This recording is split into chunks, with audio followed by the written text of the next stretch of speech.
Well, good morning, everyone. This is Mike Dotterer, and you're on the dot. And we have a great show for you this morning. It's morning here on the West Coast, and it's still morning on the East Coast, and it's afternoon, evening in Europe, and then in Asia, it's I don't know what time it is in Asia, but in Africa, it's probably about the same time as in Europe. And actually, this show, I hope a lot of our good friends in Africa will listen, and especially our good friends in South America, because we have a man that I'm going to bring on very shortly who is going to help change lives, not only here in the United States, but all around the world, especially in our Southern Hemisphere. And so before we get started, what I always like to do is, this show has been being brought to you by Beyond Slim. And Beyond Slim is really what the title is. It's not just releasing the weight, but it's also getting great nutrition and getting your immune system up to fight off viruses that have obviously in the last couple of years, all of us around the world have become familiar with viruses. So you want to have your immune system accentuated, and with Beyond Slim, which is you just put this in the water, and we've got two different versions of Beyond Slim. One has a little bit of caffeine, which is the darker one here, and then this one has no caffeine. So I take this. I just took this in the morning before I did my swim, which is exciting. This product, I've been on it for almost 2 months. And it makes me feel better, and I want to go out and move. Motion is medicine. So thanks to Beyond Slim. And again, we're excited. I want to wish happy birthday to some of my friends out there as well. Maria Dolger, who's a dean at Rutgers University. She was an outstanding swimmer at Stanford. Happy birthday, Maria. We've got some other birthdays. Whit Everett played rugby at the University of California, Berkeley, and football. Happy birthday, Whit. Happy birthday to my teammate in high school who went on to play for the University of Southern California Trojans and went on to a very long NFL career, Mark Boyer. Happy birthday, Mark. Happy birthday to Richard Romansky, who was our trainer for the Raiders. Actually, he was not our trainer. He was our equipment manager. And happy birthday to Richard. He's up there. And his son, Bobby, thank you so much for the great times we had back during the Super Bowl era. And hopefully the Raiders will get their act together this weekend against the Cardinals. Happy birthday to Krista Mindtree, who's my friend from Jacksonville, Florida. Happy birthday, Krista. Happy birthday to Eric Hipple. Great quarterback with the Detroit Lions. Happy birthday, Eric. And happy birthday to Billy Warden. Billy Warden was my teammate in baseball in college, and he went on to play professional baseball. And if he were playing today, he'd be making millions and millions. But back then, baseball was a different area. He probably would have hit 40 home runs a year. He was a great home run hitter for us, catcher, outstanding catcher. Probably the closest person that reminded me of Thurman Munson. So Billy Warden, happy birthday, Billy. Happy birthday to Ryan Cooling, who's a good friend. Happy birthday to Catherine Schaefer. And Jerome Davison, fellow Raider running back from Arizona State, lives in this great state of Arizona. He ran for Congress this year. It's his birthday today. And happy birthday, Jerome. And keep fighting the good fight. Abraham Lincoln, if you look at his background, he lost a lot of elections before he became president of the United States. So you can do it too, Jerome. And happy birthday to my Aunt Joanne. Cannot leave out Aunt Joanne. Happy birthday, Aunt Joanne. We love you. Aunt Joanne's married to my father's brother, Tom, Uncle Tom. So happy birthday, Aunt Joanne. And I think, can't forget, happy birthday to Dr. Tom Robinson, who I spoke with yesterday. Dr. Tom's from Arkansas, went to the University of Arkansas, great doctor who now lives in Fredericksburg, Texas. Happy birthday, Dr. Tom. And I don't want to leave anyone out. I think that's it. If I left you out, Oh, I did almost leave someone out. James Chapman up in Oregon. Happy birthday, James. Okay, now on to the show. This gentleman that I'm going to bring on, I first met him maybe 10 or 15 years ago. Time is, it escapes me. So I apologize. I don't remember exactly, but it's been probably about a decade. And we were with a company that had similar colors to the Beyond Slim. It was purple. They were in the wireless world, and he was our leader, and he inspired thousands of us. I was on his team, and then I just started following him. And he is someone that is big picture thinker. He has, I think I love predicting the future. Well, he's amazing, especially when it comes to our economy and the financial markets and what's going on. And for those of you, as I said, in the Southern Hemisphere, places like South America and Africa, you really want to listen to this call. And Tom, his name is Tom McMurrain, and we have a lot in common in the sense that my father played for the Cincinnati Redlegs back in the 50s in Crosley Field, and that's where Tom's from. So he, I think, followed, Johnny Bench and Pete Rose. My dad was a little bit before that, but he's from Cincinnati. He's a 30-plus year entrepreneur. As I mentioned, he's a pioneer in business, the internet, microfinance, blockchain. That's what we're going to talk about today. Blockchain and obviously cryptocurrency. But I like to say blockchain because blockchain is transforming the way we do business. He's also the Amazon bestseller author, and the book was called, and it is called, you can get it on Amazon, The Seventh Disruption, The Rise of the Digital Currency Billionaire. And we talked about it before we got on the show, or before we came on air this morning. I spoke with Tom, and what's going on today, if you lived during the .com era, it's very similar, and that's what the book's about. So I'm looking forward to reading the book. And he has over 300 recommendations on LinkedIn for entrepreneurship. He's been married for 30 years. He has 3 beautiful children. He also has a place where he lives on the farm, which I think many of us want to, given the inflation. I think we all should have some place where we can grow our food, because boy, when you go to the supermarket, the prices are just off the charts. So he's very smart as far as living on the farm. And he's the CEO of SuperWallet, which is really exciting.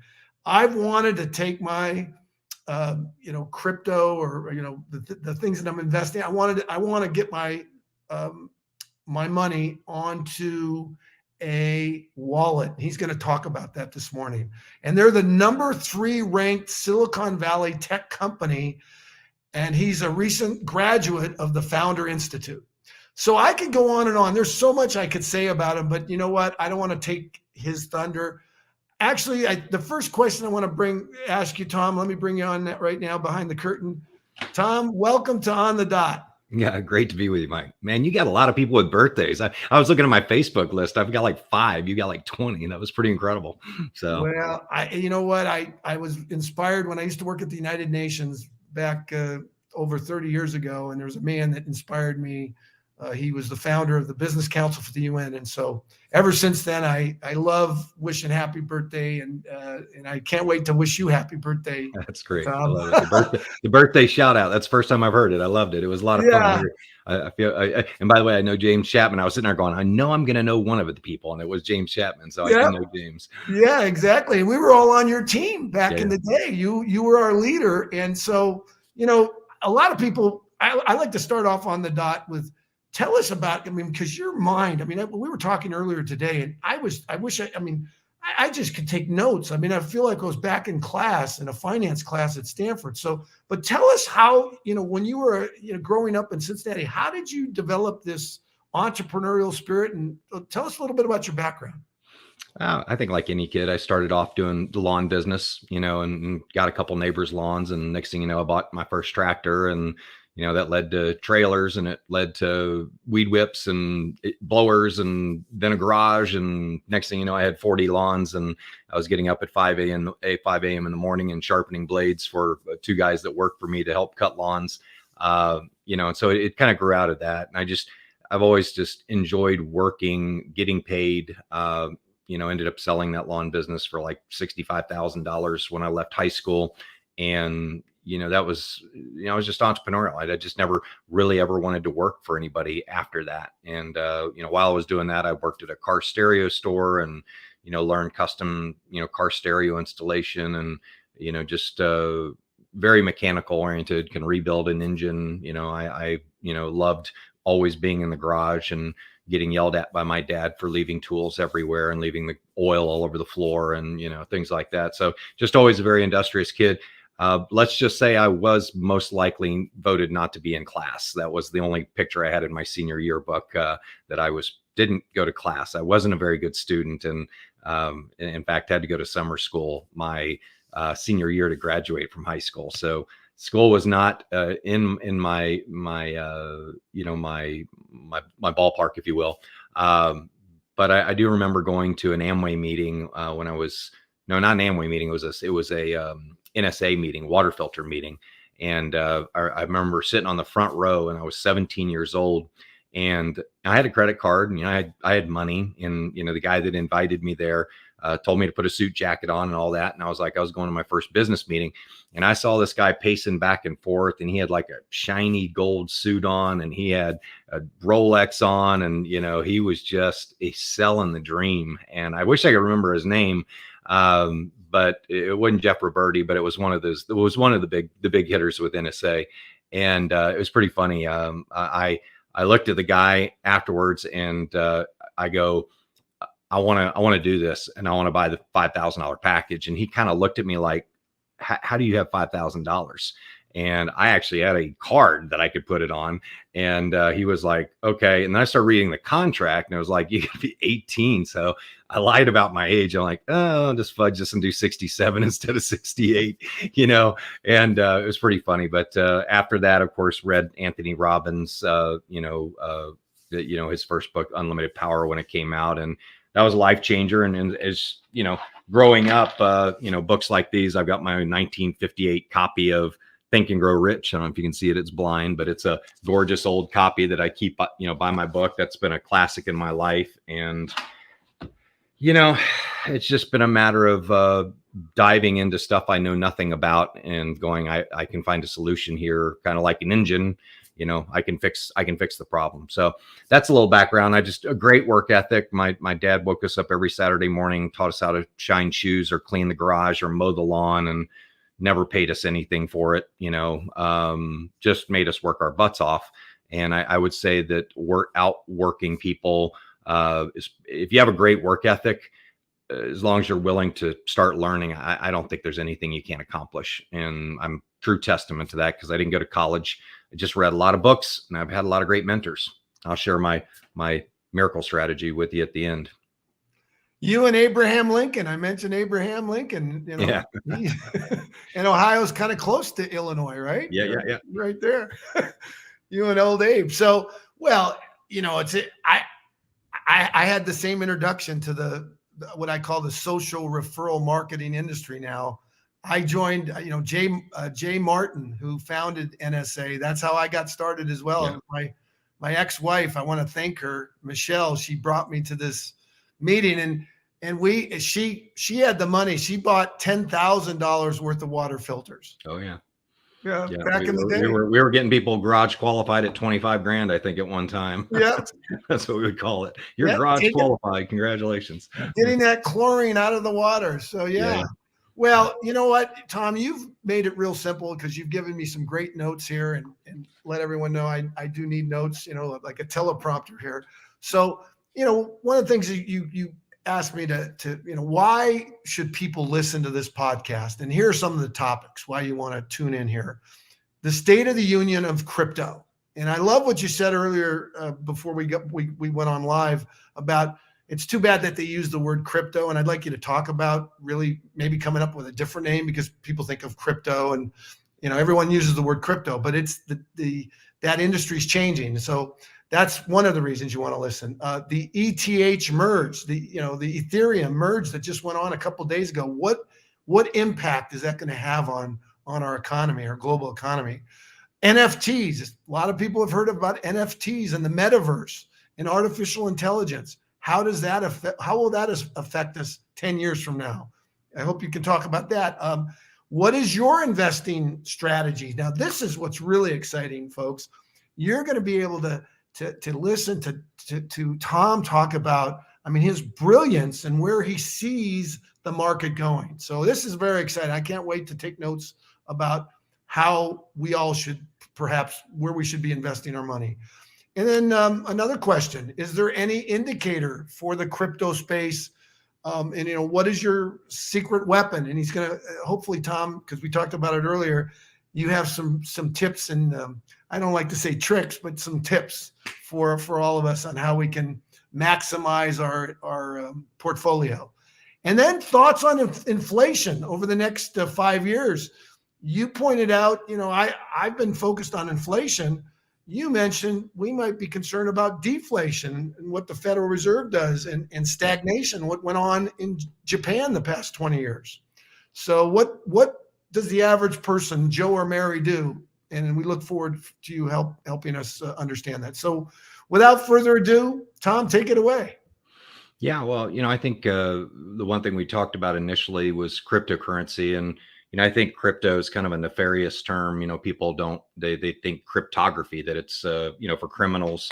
I remember when I got into crypto in 2011 and, between 2011 and probably 2017, my wife would be like, don't tell people you're in crypto if we're at a dinner party, because they're just going to think we're drug dealers or into porn or something like that. It was just, it just wasn't cool.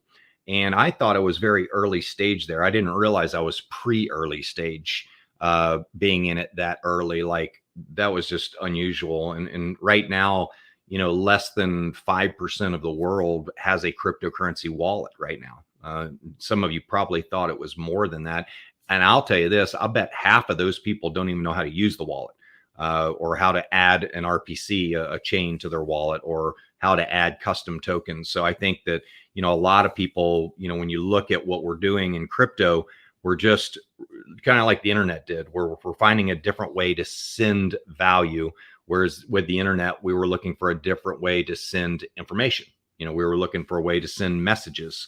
And so I think the big thing that I'm excited about with the crypto industry is that it's really evolving outside of the United States. There's 7 billion other people around the world that probably have a greater need for it than the people in the US do.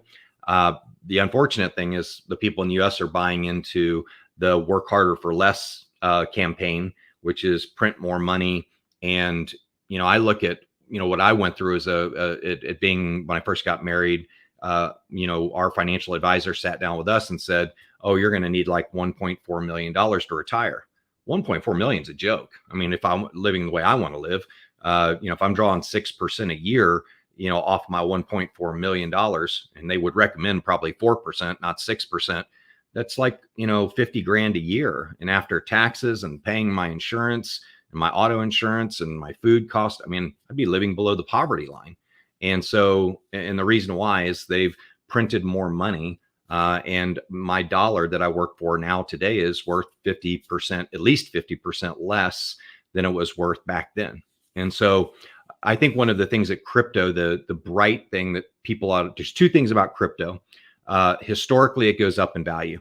Now, unfortunately, most people buy it when it's at 70,000 and they sell it when it's at 20,000. It's like all the gurus come out when the thing hits 70,000 going, I told you so, I told you I said. But man, I tell you what, when it's at 20,000, Facebook and social media is like crickets. There's like no gurus online. And the fact of the matter is, now is the time you ought to be buying it. I'm not saying it's at the bottom, but we do have a strong reversal signal that I'll share with you. It's the number one indicator in the world for detecting Bitcoin reversals. And Bitcoin, of course, has been leading the horse cart, if you will. And so, I think as we get into it, Mike, understanding crypto, the benefits is you have a currency that historically goes up in value. Bitcoin has pretty much added a zero to its value every 2 years. I don't think that's been historically correct in the last 2 years, but for almost 12 years, it added a zero to its value every 2 years. Your dollar didn't do that, and your euro didn't do it. And if you lived in Venezuela, you probably added negative a zero every year to your currency. So I think when you talk about having a currency that has the ability to go up in value, what that says is that currency will buy you more.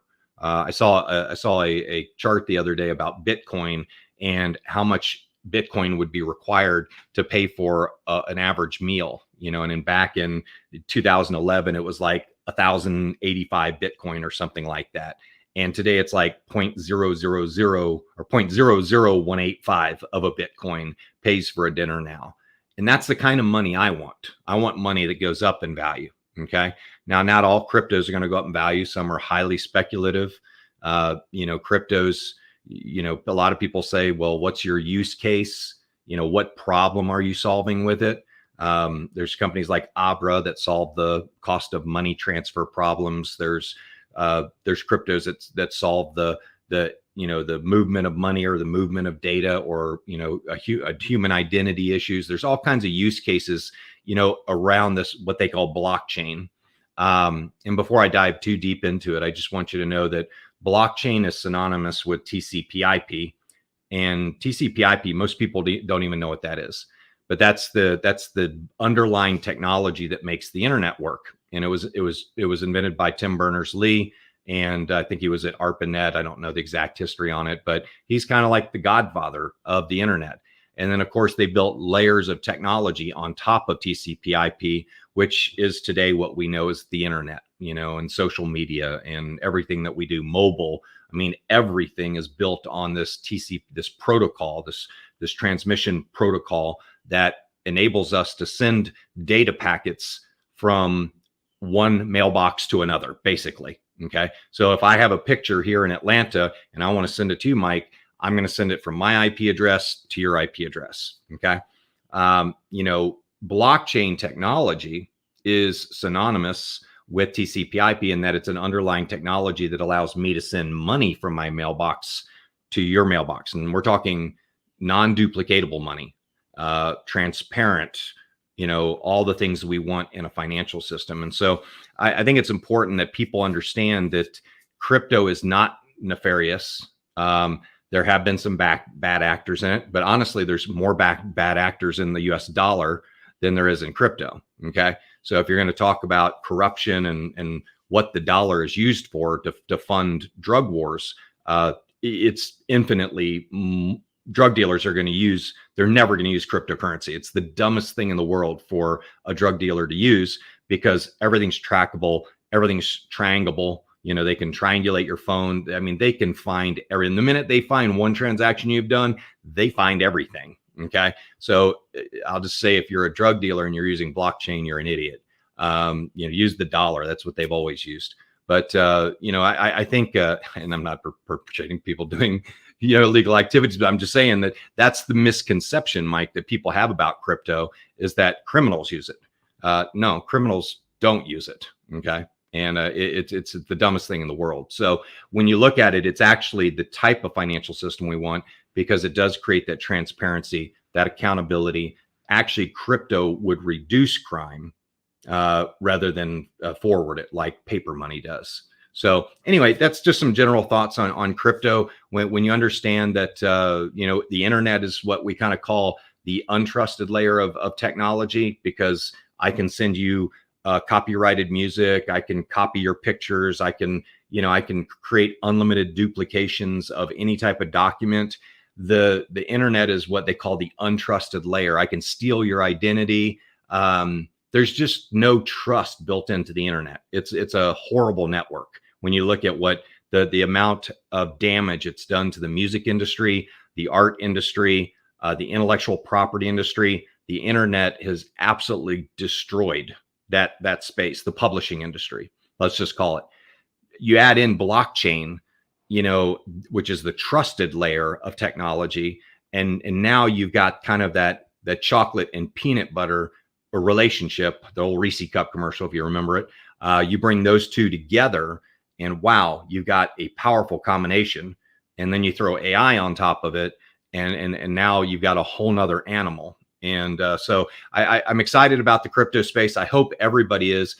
I think people are so busy trying to pay their bills right now that they don't have that extra free time, that extra hour to 2 hours a week to learn about crypto, blockchain, and now everybody's calling it Web3. It's all synonymous. It's all the same thing. Whether you call it crypto, blockchain, or Web3, it all means the same thing. You know, it's doing financial business, or the transfer of value on blockchain. And so anyway, that's kind of an opening statement on crypto. I hope that people will be inspired to learn more about not only money that goes up in value. The second thing that I love about crypto is you own title to it. You don't own title to that money that's in your US bank account. They can come take it anytime they want. And with crypto, you own that money, you own title to it. And I think that's a big selling point with what I'm seeing that's going on in the world right now. Well, I'm taking copious notes. This is so exciting. And if you're watching this live, which I see some people up there, they are watching it. Someone out there, they're watching it. You should send this to your friends, because this is inspiring. And I want to thank you. I get goosebumps listening to what you're saying, Tom. And a couple of things that I wrote down, you mentioned drug dealers, and I think this is just my own personal opinion. I believe that the financial community is, the real powerful financial people out there have, they're encouraging, oh, it's the drug dealers and it's this and that.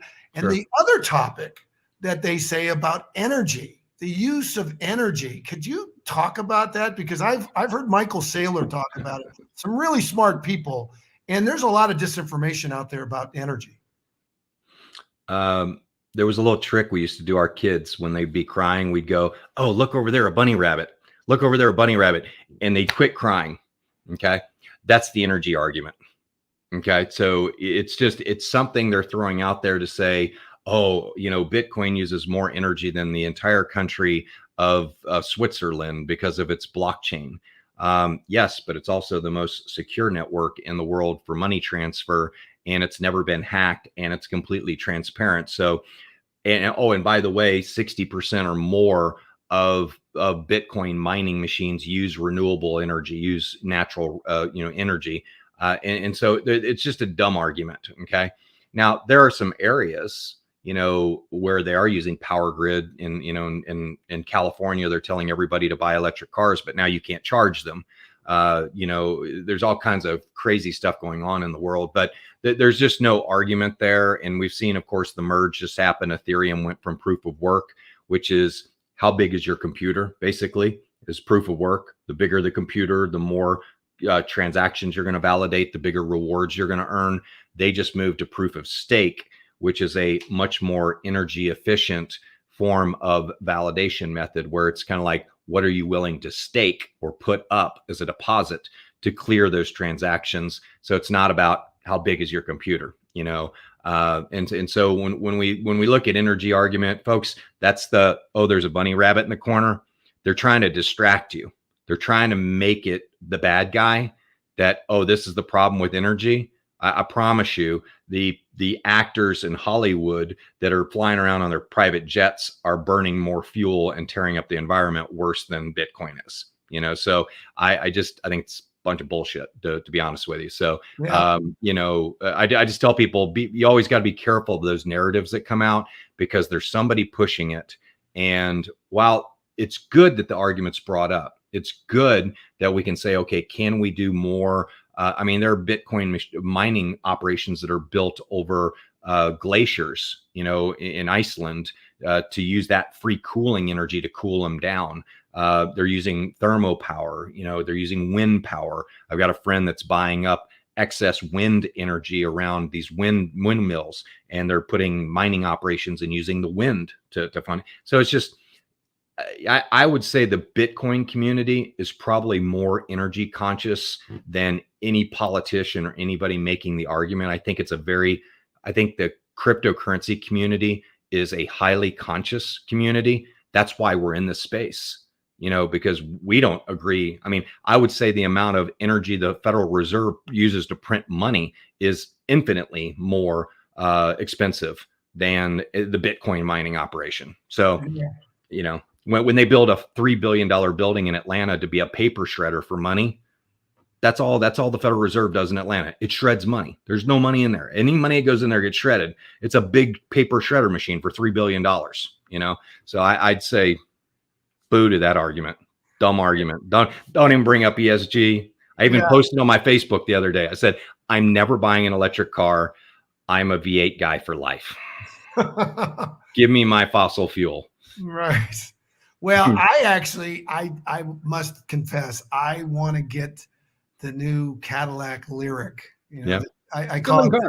Well, you got to get the battery replaced, but you realize the damage it does to the environment of them making that battery. I mean, there's a lot more research there. And I have a family member that has the new Audi, and it's nice, but it won't go more than 200 miles. I mean, it's a waste of an $85,000 car, in my opinion.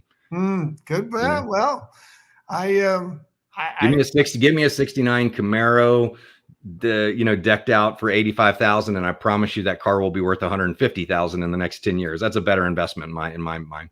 Well, the other thing too, Tom, I think a lot of especially the up and coming generation, this driving all over the place. I mean, we're in a virtual world. I mean, look at you. I feel like I'm right next to you right now. I mean, it's amazing what we're able to do in communications. I mean, I don't know any companies now that would say, "Oh, I have to fly to New York to meet with you." I mean, that's gone. Transportation. Definitely, transportation is going to be changed. There's going to be a lot more ride sharing. There's going to be a lot more shared cars. There's going to be a lot more auto driving cars. And honestly, I'll use those. I don't have a problem with that. But when it comes to my own vehicle, no, I'm a V8 guy for life. Right. Hey, when you were talking about, getting people to understand all of these new terms, the metaverse and NFTs and blockchain and all these things. Have you ever thought of maybe doing a metaverse or blockchain for dummies? I could do it. It's not a lot of work. I mean, I can tell you that, when we first learned what the internet was, we had to learn what a browser was. We had to learn what email was. We had to learn a few terms. And next thing you know, we were off to the races. And I think the same thing is true with this space. When you talk about NFTs, the thing I tell everybody, the NFT is really like the barcode that's on all the canned products, all the products you see at the grocery store. It's just a tracking system that will track a product on a blockchain, which you can show the chain of events from a seed to a straw, to a plant, to a strawberry, to a grocery store, to a fungus, to a refrigerator that says, don't eat this strawberry. There's a supply chain management mechanism of NFTs that's really exciting.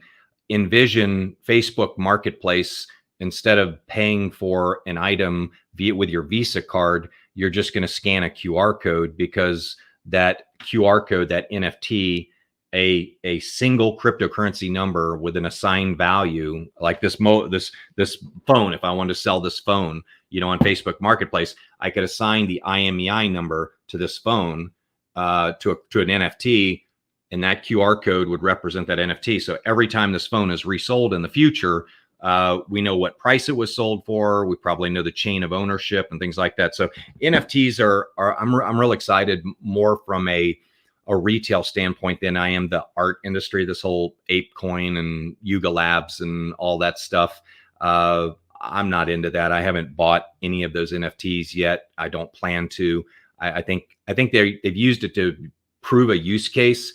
But I think the real use case in NFTs comes in, like if there was an NFT assigned to the first letter that Elvis Presley wrote Dolly Parton, and that NFT was assigned to that letter, and that letter was encapsulated in a plexiglass thing, and I had the rights to pick it up from Dolly's estate liquidation, I would buy that. That would be that's a true collectible to me. But coming up with like 50 different designs of apes and saying these are limited edition, there never will be any more, that has no value to me. Beeples was kind of neat. His 5,000 pieces of art, a lot of effort went into it, very unique.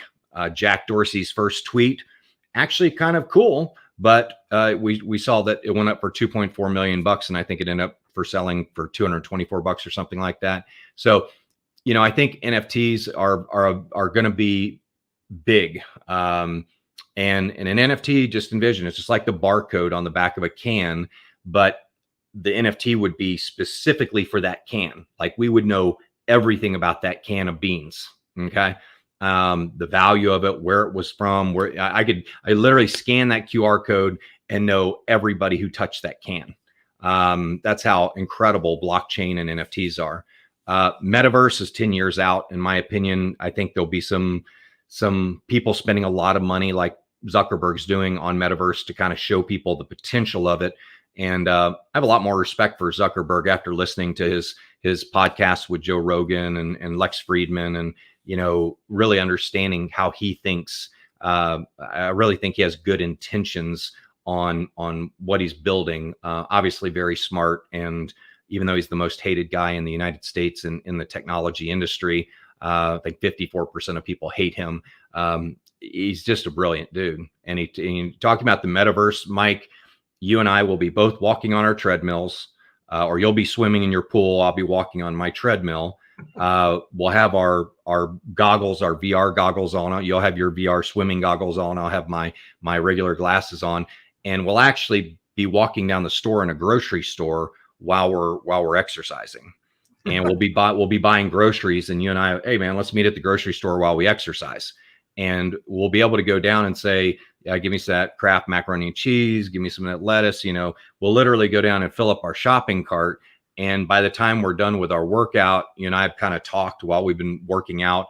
And you might be walking down the grocery store in a dinosaur outfit, and I may be in a Fred Flintstone outfit. But we'll have our avatar, whatever. It'll just be more fun. It's just a more immersive way of doing it. But I think ultimately, the metaverse is at least 10 years out from a reality, maybe 15 years out. And actually have one of the guy that used to be the head of product development for Meta, Mark Zuckerberg's company, is on my board of advisors. And I've had extensive talks with him about, he just made a move to Circle Financial and with his whole team, because they believe that payments is the big thing right now with Web3, is how do we pay with crypto in an easier way. So in the next 5 years, I think you're going to see that whole payment mechanism come up on how you pay with crypto, because the thing that crypto's missing right now is that user experience that keeps it at a 6th grade level. It's absolutely not at a 6th grade level right now. It's like, college level. It's like you almost have to be a nerd to understand it. And I'm not a nerd, but I get it. But it's only because I just tried it through lots of errors and lost money in doing stupid transactions. So most people don't want to do what I've done to learn what I've learned. So anyway, I think when you talk about these terms of blockchain, blockchain is a trust protocol that creates trust between you and me without us using an intermediary. That's a powerful software. If you have a software that creates trust between two people without using an intermediary, is that a disruptive technology? If I can send money to you without using a bank, is that disruptive? More disruptive than if I could send a communication to you without using a post office, like we saw in the 90s with email. That was highly disruptive. And by the way, the definition of disruption is this, and it's very, very clear. And I learned it from Jay Samit. He wrote a book called Disrupt You.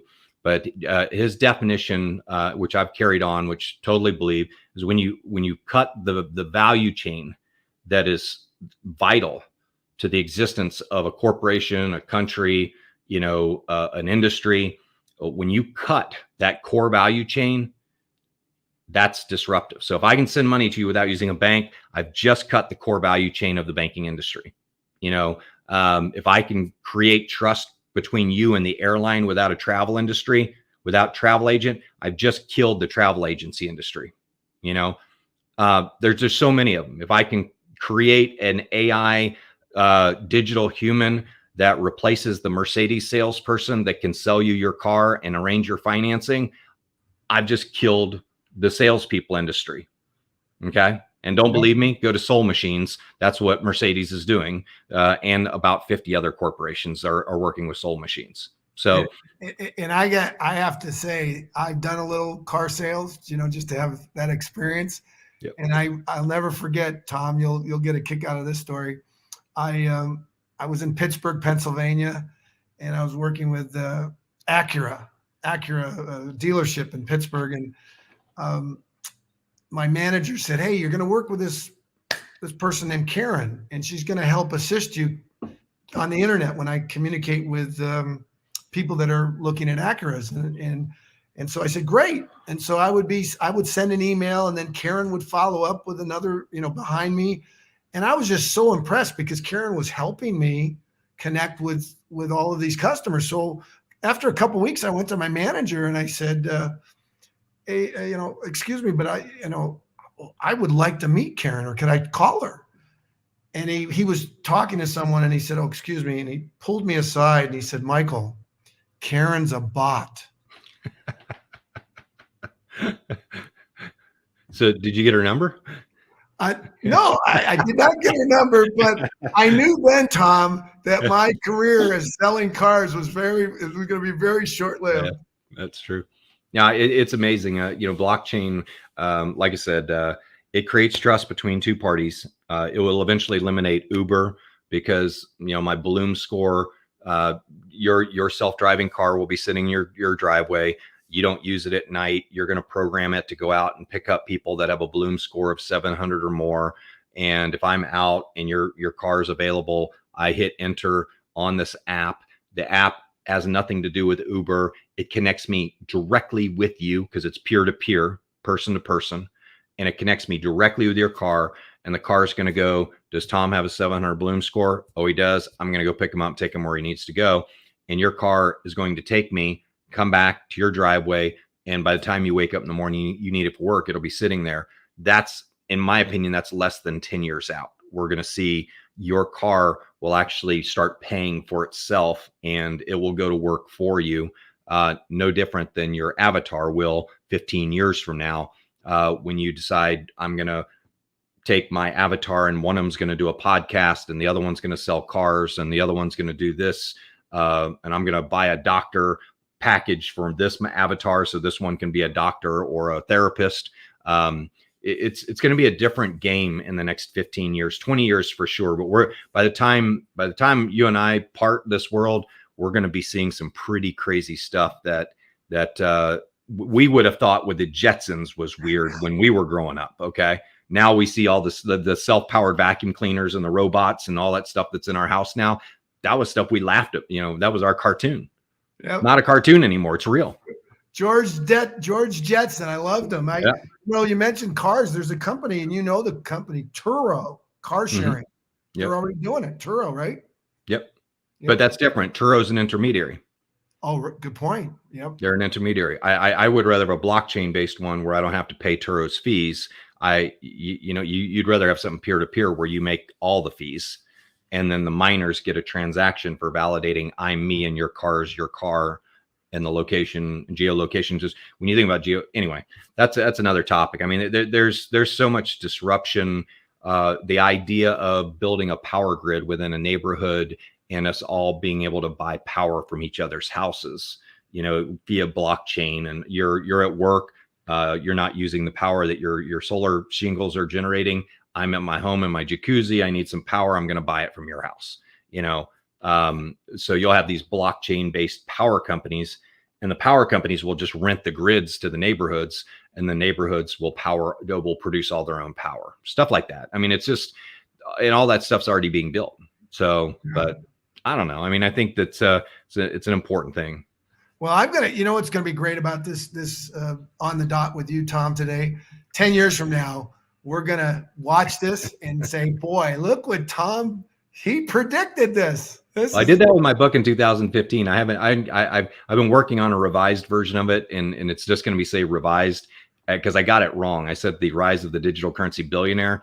I got that right. We did billionaires. There's already billionaires in crypto they've been made crypto billionaires. And so, you look at the founder of FTX, Sam or CZ, or there's several of them that have become billionaires. So I think now I need to talk about the rise of the digital currency trillionaire. I think the cryptocurrency industry will create trillionaires faster than any industry in history.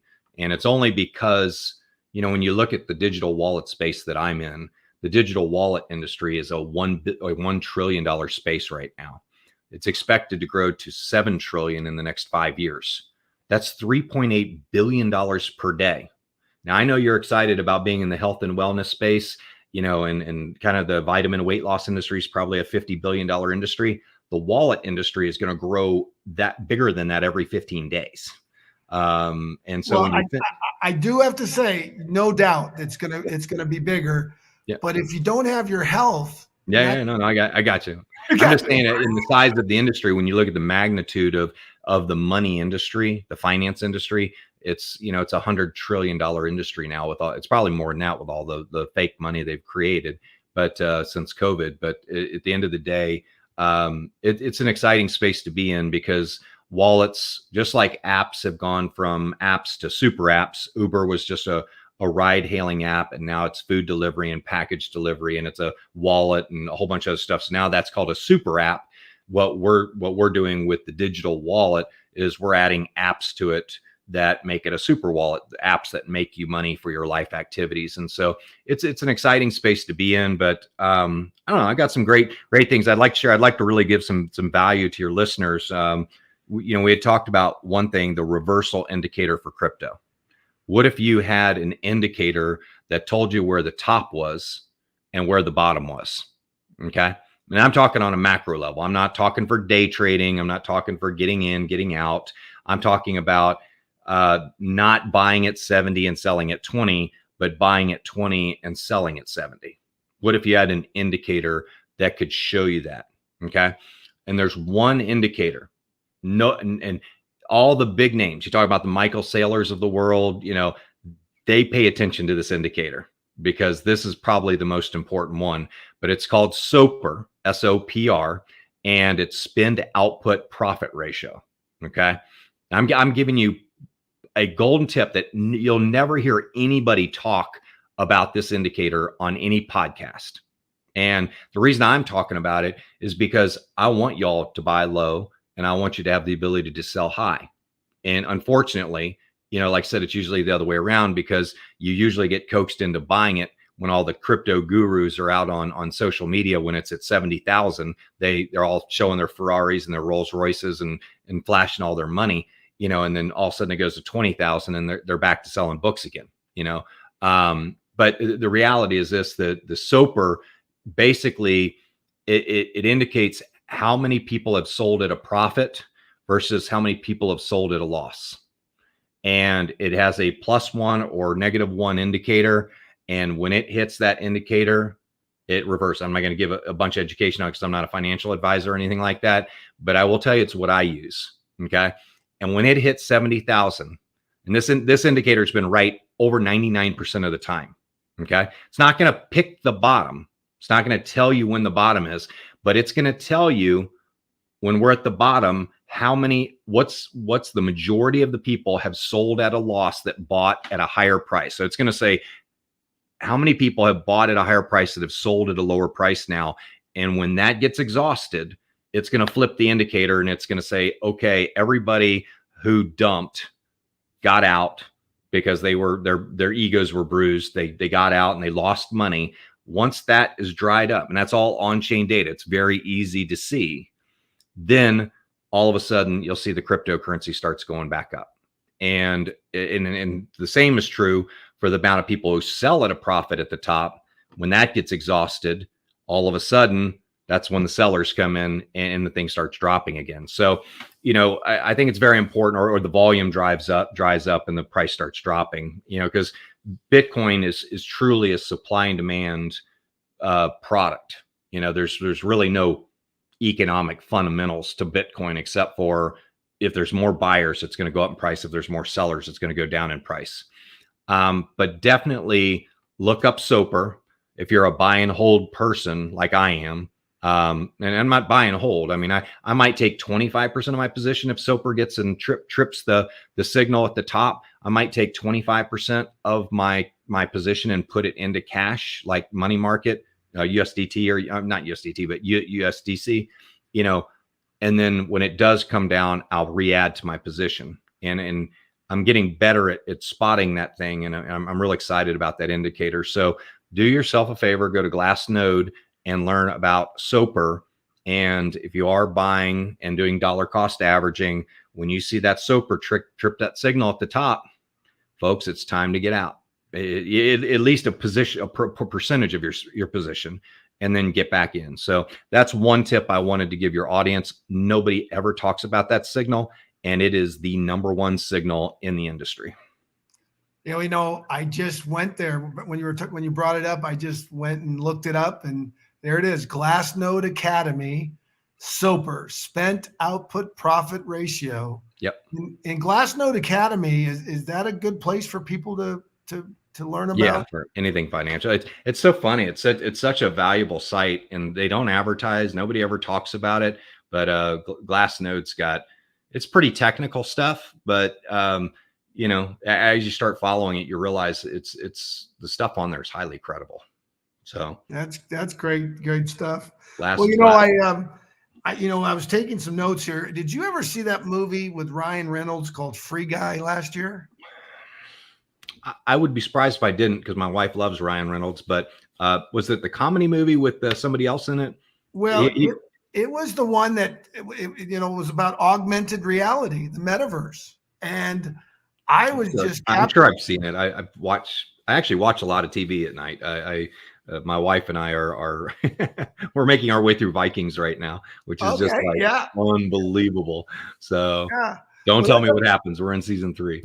Yeah. Well, I've heard good things about Vikings. It's a great show. The Free Guy, if anyone's out there, it really is inspiring. It's kind of a vision of where the augmented reality, and actually at the end of the movie, there's a little special message that I think relates to exactly what you've shared with us today, Tom. AR has more technological complications than, say, VR does.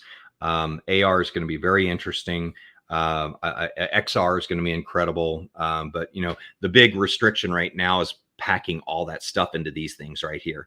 And when they figure out how to do that, and Facebook is doing a big deal with Bose right now. So Facebook is funding Bose on their glasses with those cameras in them now, the speakers in them now. And I have the sunglasses with the speakers, and I'm getting ready to buy the next set that has the camera and the speakers. But it'll get to a point where they're voice controlled, like check my email, check my text messages, and it's going to be a heads up display. And I think that's going to be pretty cool. I will dig that kind of glass. Or if I can just press a button, or whatever. They said the glasses could see, like if you put up a peace sign or whatever, it'll bring up your email, or thumbs up. It'll do something. So there's going to be a lot of involvement with the hands and the eyes, with AR. So it's going to be pretty cool. But anyway, a couple things, because I wanted you with On the Dot, you get the last word, and what I'd like to do is, just before you talk about your work philosophy, which was inspired by Miracle, your strategy that you've put together, because I think it's brilliant. Miracle, which is mentors, integrity, re-engage, attitude, create, leverage, and envision. I think it would be great for you to share that with our audience. And then also, obviously, we want to end it on databank.me, which we're flashing across the bottom. But before you get into that, because you're going to have the last word, could you just talk a little bit about what's happening in El Salvador? Because we said, what's going on in the southern hemisphere. El Salvador, I hear, wants to power their Bitcoin, with a volcano. What are your thoughts about that? No, I mean, it's geothermal energy. Why not? I mean, it would make sense. So I think El Salvador, that guy's going to end up going down and probably winning a Nobel Peace Prize or some type of big peace prize for what he's doing, and being one of the first countries to step out and say, we want to go all Bitcoin. It may end up, they find out that they're going to do a Bitcoin derivative, or they're going to probably eventually end up maybe on the Ethereum platform. I think Ethereum is going to surpass Bitcoin fairly quickly in the next 24 months, because of this new merge. But Bitcoin's always going to be around. Bitcoin, don't hate me, Bitcoin. Bitcoin to me is the AOL of cryptocurrency. It has technological limitations, transactions per second, but it is the most secure cryptocurrency in the world. It's the most secure way to send value in the world. Not always the most efficient, but it is the most secure. And they're going to have a hard time changing the inefficiencies of Bitcoin. But with the Ethereum merge that they've just done, to me, Bitcoin, some people call it, oh, Bitcoin's the Microsoft and Ethereum is the Apple, because Apple had that developer or that app environment around it. And that's what Ethereum has that Bitcoin doesn't have. They have this whole app environment. And, but I would say that Bitcoin's not even Microsoft. I would say it's AOL. It's like, it proved the use case of the internet. It was hot, it'll always be around, it's going to be a staple. AOL is a staple or foundation. Even some people still have AOL email addresses. I know my dad, I think, has one. But there's people that still use AOL. They do. Yeah. They do. It's been around forever. It always will be. But the reality, talking about El Salvador, you're talking about, it's unfortunate to see him announce it when it was at like 40 or 50,000. And of course it's cut in half in value. That was very frustrating, I'm sure, for him as a country leader to make the decision. He wasn't paying attention to SOPR. He probably should have. But I think now, if I were Michael Saylor, now is the time to be raising that bond money to buy Bitcoin. And they're probably doing it very quietly behind the scenes, because they do follow that SOPR indicator. And the great thing about on-chain data is it doesn't lie. I mean, everybody that sold at a loss. I mean, you can see it. It's right there. You can literally go to the blockchain and pull the data and know everybody who bought at a profit, bought higher and sold lower. That data is readily available to anybody. And data is very important when it comes to making those kind of decisions. So, but the one thing I did want to share, Mike, I think what's more important, I have a kind of a crypto strategy that I use every Sunday, and I'd like to share that. Not for financial advice. This is just what I do it as a hobby. I'm not a financial advisor, but and it's a very high risk strategy of what I do. So you have to kind of get with your own financial advisor or learn your own stuff and figure it out. But I look at CoinMarketCap every Sunday morning. It's kind of my coffee Sunday morning activity I do. And I look to try and invest about $250 every Saturday morning. And I'm probably going to pick 5. Sometimes I get 2, but if I have 5, I'll split up my 250 into $50 each. If I only find 2 of them, I might put $100 in each one of them, or $125 in each one of them, if they fit my criteria. And, there's just not a lot of fundamentals. There's not a lot of, it's not like the SEC has, you have to produce a prospectus and you have the Edgars and you have all this stuff. You just don't have that in the cryptocurrency industry. So you kind of have to invent your own due diligence, your common sense due diligence. And so I go to CoinMarketCap and I look at the recently added cryptocurrencies every Sunday. And then the first thing I do is I sort by volume, because I'm looking for the ones that have higher volume. Okay. Now, volume can be a false indicator because these companies use bots to generate fake volume. So you got to be careful of that. I mean, I can actually go look at their order book and I can see fake volume, because you see duplicate transactions on both sides of the equation. Not everybody's gonna be able to do that. But what's more important to me, the third criteria that I use, okay, so recently added, sort by volume. So let's just say sort by volume is indicator number 1, okay? Number 2 indicator that I look at is how many followers do they have? In CoinMarketCap has that. They show how many followers they have. And then I click on their social media channel and I go to their Twitter account and I want to see how many followers they have on Twitter. Not only that, I want to see how many people are engaged on every post. So if I saw a company this last Sunday that had 50,000 Twitter followers, but every post that they had, they only had like 10 likes. It's like there was no engagement on the posts. And that raised a red flag for me. If they had like 500, like at least 10% or 20% engagement on every post, I'm like, oh, wow, this is an active Twitter page. But what it told me was that company had a bunch of fake followers. And when they made a post, they had like 10 people like it. And I don't know if you've ever thought about that when you look at somebody's social media channel and they act like, oh, wow, they got like 1 million followers. And then you look at their post. And I learned this through a top social media guy when I was adding fitness instructors to our XFit app. I was researching him and I showed him my whole list, and he just went through them and picked them off. Like he eliminated 90% of them like in 30 minutes. He was like, nah, these people got fake followers. Okay. And I never thought about that. And so I look at, the watch lists on, I'm looking at some notes because I want to make sure I give this to you accurately in order. So I look at the watch list, how many people they're watching.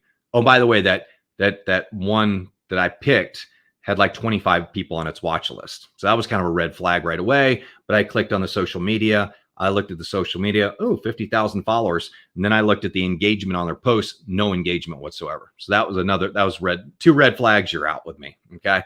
But then I look at how many markets are they traded on, and if they're traded on one no-name DeFi exchange, not good. But if they're on Binance, if they're on Huobi, if they're on the major exchanges, they've been vetted. Okay. They've been vetted to get on CoinMarketCap. Okay. It's not easy to get on CoinMarketCap. Okay. So they've been vetted to get there. It's easy. It's not hard, but anyway, and then I go look at their website and I want to see, is there any credibility in their website? And I use SEMrush and I use a couple tools that you don't have to, but I do anyway. I put their website into SEMrush and it pulls all their data on their website and how many visitors and, punch just the stuff to see if they're actually engaged. And then I look for the number of transactions they've done on the blockchain. So all you got to do is type in their ticker. You can see every transaction. You get their token contract address and you put it in. And it takes me 5 minutes to do this for each one. Okay. So I'm pretty quick at it. Probably might take another person, say 10 minutes, 15 minutes most. So transaction count. The one I saw that had the 50,000 followers on Twitter, it looked good. Tons of volume. One exchange, another red flag, no name exchange. And then I looked at it and I went to transactions. Their blockchain, they only had 200 transactions. I was like, how can they have 50,000 followers on Twitter and 200 transactions? And then the last thing I look at is wallet count. And wallet count is how many people have their token in an independent Web3 wallet, meaning a wallet where you control the keys. It's not like an exchange wallet where Binance has 50,000 wallets set up for you. It's like how many people have actually transferred your token from the exchange where they bought it to their own wallet. Okay. So I wanted to give you those criteria and I just go down the list. I go to recently added, I sort by volume, and I just start going down the list. And I usually get through, the first page, I'll find anywhere from 3 to 5 cryptos that I'll put $50 or $100 in, and I've just been doing that, and those are like cryptos. I mean, I had one of them that went from $100 to $15,000, just one. Okay. And if you think about that strategy, that bought me a whole bunch of weeks of being able to put $100, $250 in each one on. That's just that one 15,000. So when you add them up, and my goal with this strategy is to look at my balances sometime in 2026 or 2028. So I really don't even care. I'm just buying them. I'm putting them offline onto a hardware device. I don't even keep them on the exchange if I don't have to. I try and put them offline, into a paper wallet or whatever I can do to get them offline. And I'm just, in 2026, I'm just gonna have a party, and I'm gonna pull up all my balance. It's gonna be a one man and one woman party. And I'm sure my kids will probably want to be there too. But I look at it, and to me, transaction count, how many transactions they've done, wallet count, how many followers they have, engagement. There's one other criteria that's a little bit more complex, but just about every top name crypto out there has a GitHub community. GitHub is a developer repository where they post their code, and you can see how many developers are actually working on the project. And, and I did my research on this strategy. The correlation of some of these elements that I've mentioned to performance is in the 88% correlated category. It's about 88% correlated. And so when you think about picking a crypto using just these basic fundamentals, not having to look at financials, not having to look at the team. Of course, I want it to have a good team. You know, if A to Z, Mark Andreessen is invested in it, it's probably a done deal. I'm going to put $100 in it, you know?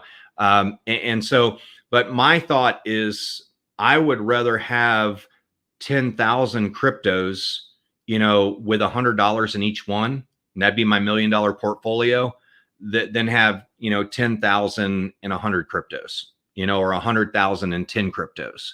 I think there's more risk to do the 100,000 and 10 cryptos because, you know, hey, 5 or 6 of those could tank and you've lost a giant chunk of your money.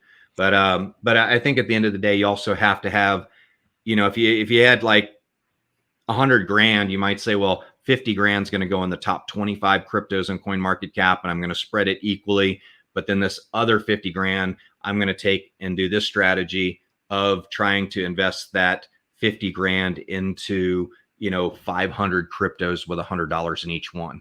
That to me is a strategy for winning. And that worked in the internet days. It's kind of what we did in the internet days. So I hope that's of value to you. And I tell you what I'll do. I'll make you a YouTube video that you can put. I'll actually go through and analyze a few cryptos, like 3 of them.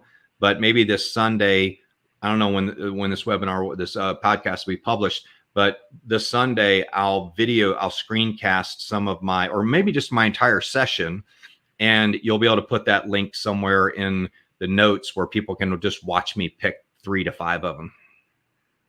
We're broadcasting live, so this is being published. We're live. Well, you give them an email, give them some way to get that information. And this Sunday, I'll screencast my research on my cryptos this Sunday, and I'll give it to you. And maybe you can give them your email as a gift. Yeah. And if they email that way, you know who's that'll be a benefit to people who listen. They'll get a free video from that. Okay, great. Well, yeah, my email is real simple. It's Michael Dotterer. It's my name, Michael Dotterer.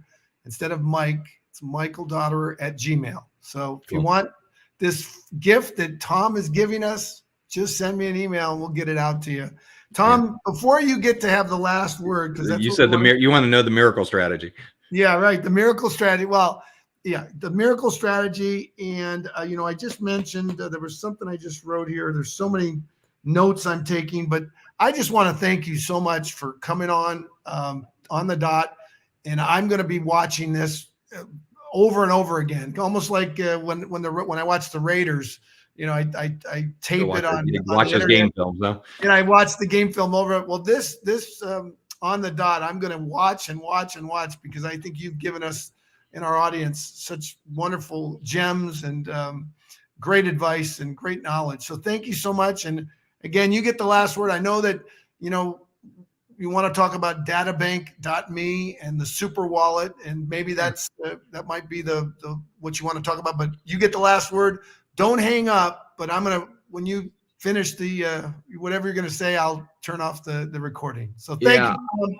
We love you, brother. Thank you. I think the main thing, I went through a desert in my life. I had a tough time. I had a 5-year battle with the federal government. And I just want people to know that, you know, if you've ever been knocked down, you can get back up. And I think I'm proof of that. You know, I've been knocked down several times. I've had cancer and again, you know, had a pretty serious 5-year battle with the feds. And, you know, I want people to know that, you know, that the hardest times in your life define you. And I know, I'm sure, Mike, you've been through your hard times too. And if you haven't, you know, congratulations, but be prepared. There probably will be a time where you might, you know, want to have some of this advice. But, you know, Muhammad Ali said, it doesn't matter how many times you get knocked down. It matters how many times you get back up. And I'm one of those guys. I can't tell you how many times I failed.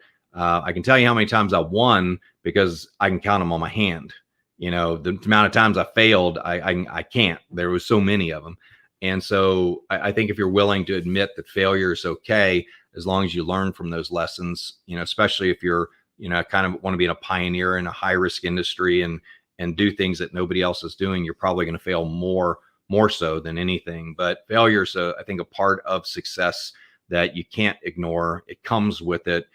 So just expect it. And even with the current company been building for the last 5 years, I've been faced with many moments where I thought I was going to shut it down, and I didn't, because, not only do I have money in the company, invested in the company, but I also know I'm in the right industry. I know I'm on the right movement. I just don't have the right formula. You just look at all these little pivots you got to do in life to get what you want. And when I went through my desert, Michael, I was looking at 25 years to life one time. And I remember laying on the floor naked, asking God for a miracle. And, that moment changed my life, because, I had to go stand in front of a federal judge and plead for mercy, and realize that my life, whether I was going to see my kids in high school or by the time they had kids, that guy held the power for that. And, I look back on that moment, and, all I remember is pleading with God and just saying, regardless of what happens, I will come out a better man. I'll be a better man. And, I ended up reading 450 books, through my Incarcerate sabbatical, as I call it.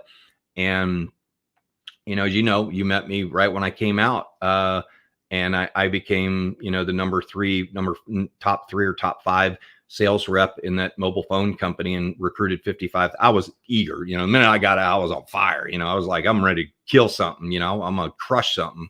But, I think, when you go through a hard time in life, you just have to say, you have to realize that everybody goes through a hard time in life, but just nobody ever talks about it. And I don't mind sharing my story. I don't like digging into it and going through all the details and pointing fingers and all. It just made me a better person. And it's because I did my time right. I didn't do it lying down, as they say. I kind of did do it lying down, because I read a lot of books lying down. But anyway, I probably spent a lot more time in the library than the average person. But when you think about reading 450 books, I came up with this miracle strategy. I said, I remember thinking about miracle, and I said, you know what? I'm gonna just read a bunch of books, and I'm gonna come up with this. I'm gonna come up with miracles. I'm gonna write a book called Miracle. It's got Miracle of Success. I think it was the first thing I thought of. And as I started reading books, I started noticing the themes. Now I'd already read a decent amount of books, and 50 books, nothing huge, but nothing like 450 books. That was a lot. But I knew the value of mentors. I started off, I said, M is going to be mentors. You got to have a map if you're going to go on a journey. And I'm a sailor, so I usually relate it to a sailboat. If you're going to go on a sailing trip, you got to have a map. You got to know where you're going. You got to know where the bommies are. You got to know the route. You got to know the trade winds. You got to know the current. You got to have all that information. So a map is a mentor advisory panel. That's the acronym for it. And so I was always good at building mentors. When I came out, I immediately went back to my friends that knew who I was as a person and knew what had happened was just what had happened. And they accepted me back and said, just get back up on your feet. We'll help you.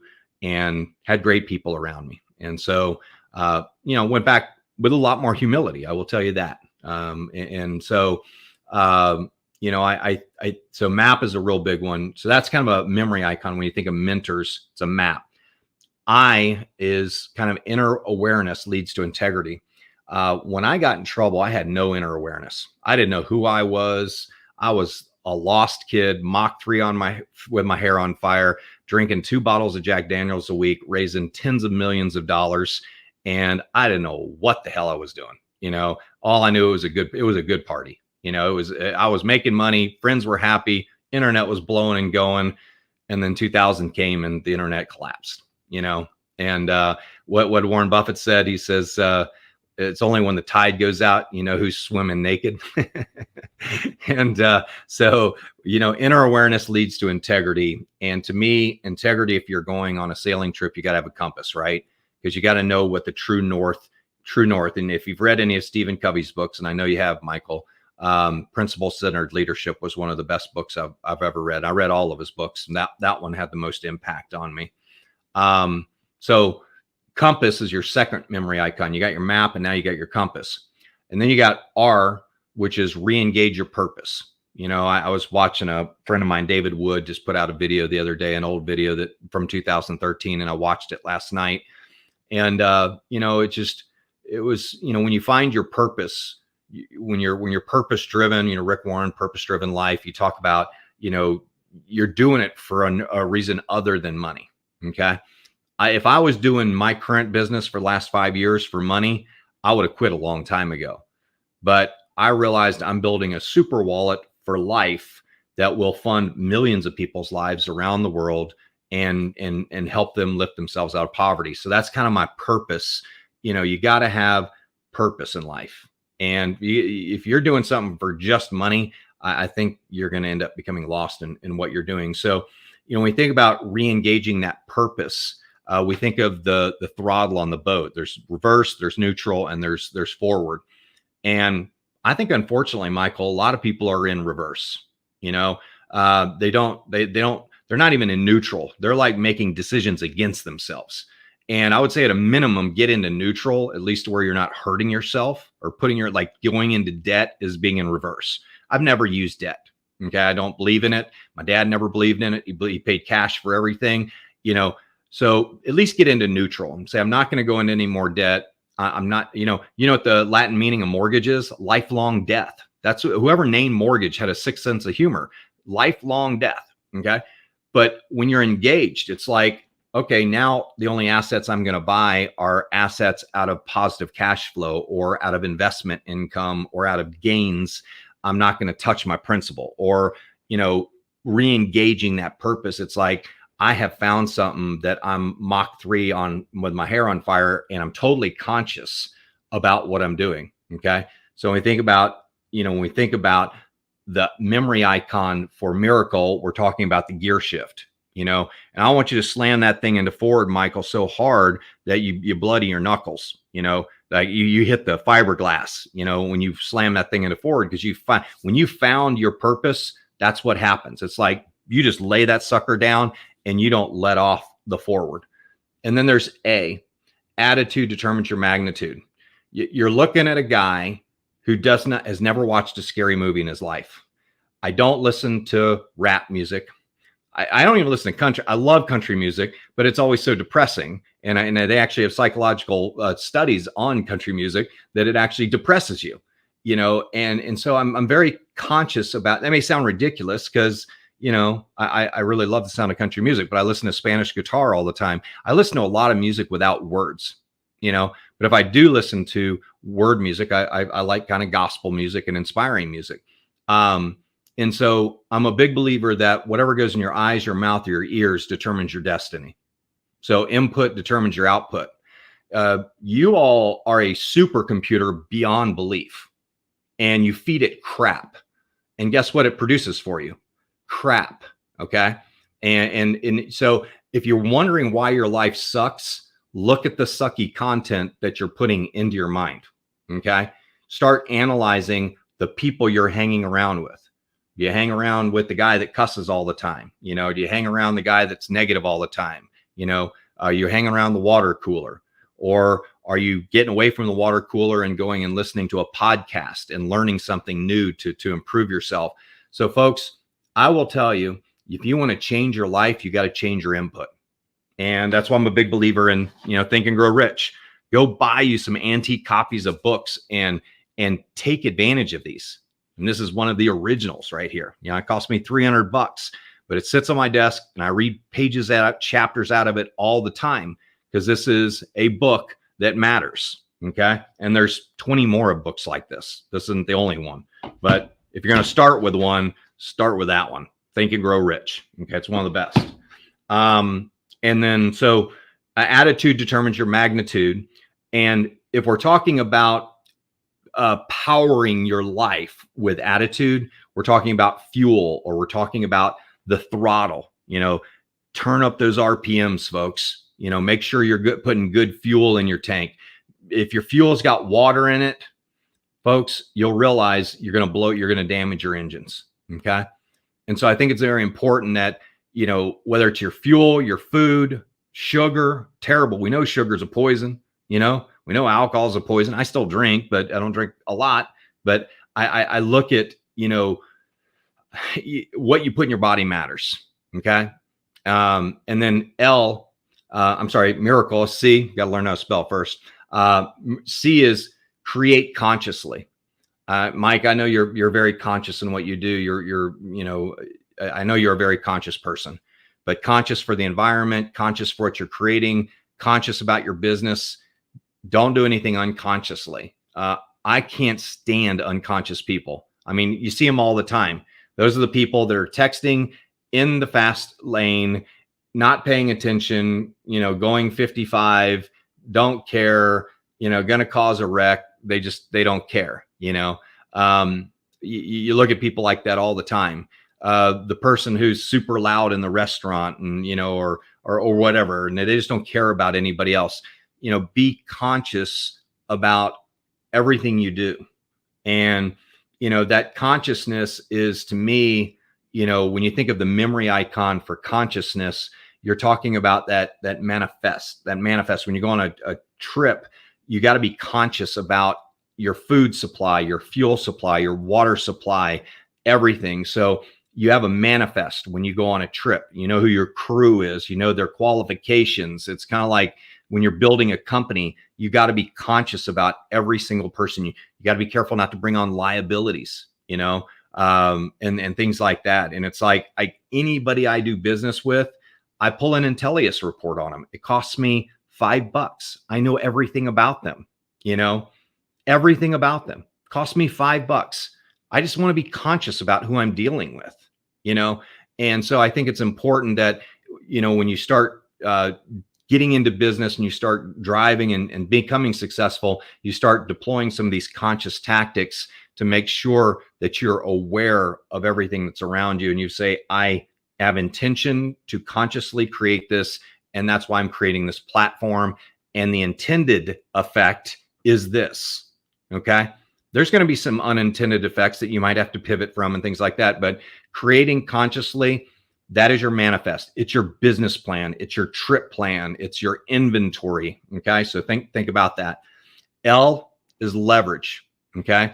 And I say leverage time, technology, and talent. And if you're on a sailboat, you got GPS, you got autopilot, you got sails, you've got gears, reduction gears, you've got engines that power that boat. So when you think about leverage, time, technology, and talent, you're going to leverage your crew. Okay. When I do webinars, this is a form of leverage, what we're doing in this podcast, because I'm going to send this to 70,000 people on my database. That's leverage. I can press a button and send this message to 70,000 people. I think it's important that you realize that leverage is a double-edged sword too. It can work against you. So you got to be careful, especially when it comes to investing and things like that, or leveraging a person that may not have the talents that they say they have, So leverage time, technology, and talent.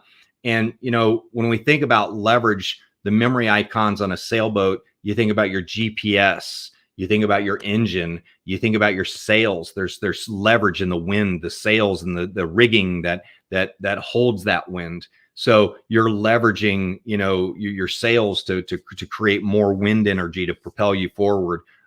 Your rudders have gears; they all have leverage in them.